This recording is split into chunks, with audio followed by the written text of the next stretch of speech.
আসসালামু আলাইকুম। পৃথিবীর উপর বেঁচে থাকতে হলে অনেক কিছু ফেস করতে হয়, তার মধ্যে হলো টাকা। আর টাকাটা আসার একমাত্র পথই হলো কর্মসংস্থান।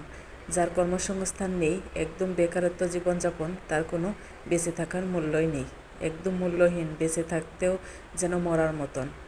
আর যাই হোক, জীবনে বেঁচে থাকতে হলে কর্মসংস্থান করতেই হবে, টাকার ব্যবস্থা করতেই হবে। টাকা ছাড়া একদিনও চলা যায় না, একদম অচল। আর মানুষের কাছে এতটাই বড় অপরাধী, মানুষের কাছে মনে হয় যে যার কাছে টাকা নেই ও একদম ছোট হয়ে চলবে, সমাজে মাথা উঁচু করে বেঁচে থাকার কোনো মূল্য নেই, কেউ মূল্যই দেবে না, সমাজে কিভাবে মাথা উঁচু করে চলবে। মানুষের সাথে এতটাই খারাপ আচরণ করা হয়, যার কাছে টাকা না আছে তার কোনোভাবেই মূল্য থাকার কথা আমি মনে করি না।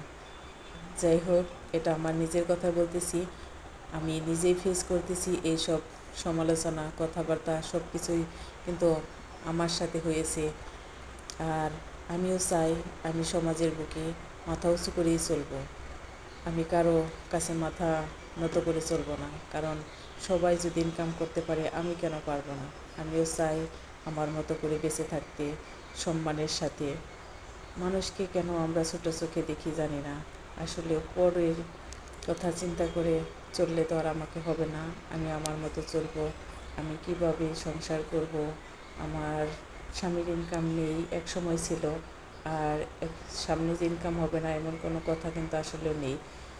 ইনকাম, টাকা পয়সা, ধন দৌলত সব কিছু আল্লাহর ইচ্ছাতেই হয়।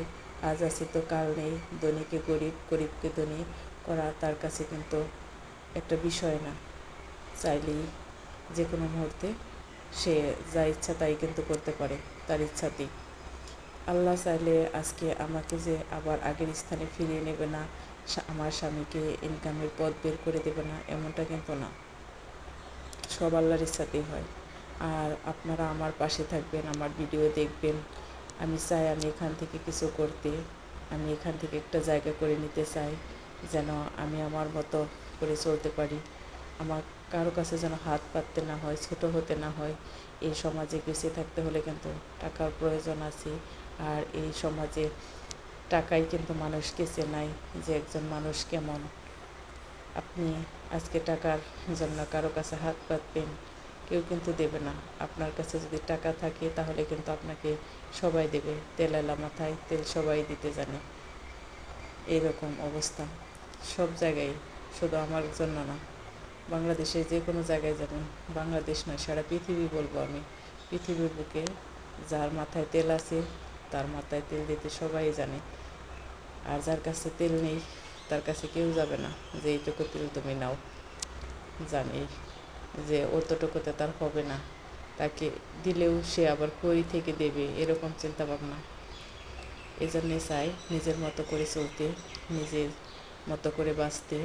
আসলে মানুষের এমন কথাবার্তায় মানুষ এমনভাবে দেখে ছোট চোখে, অনেক সময় মনে হয় যে আমাদের আল্লাহ কেন সৃষ্টি করেছে মানুষের এইসব কথা শোনার জন্যে।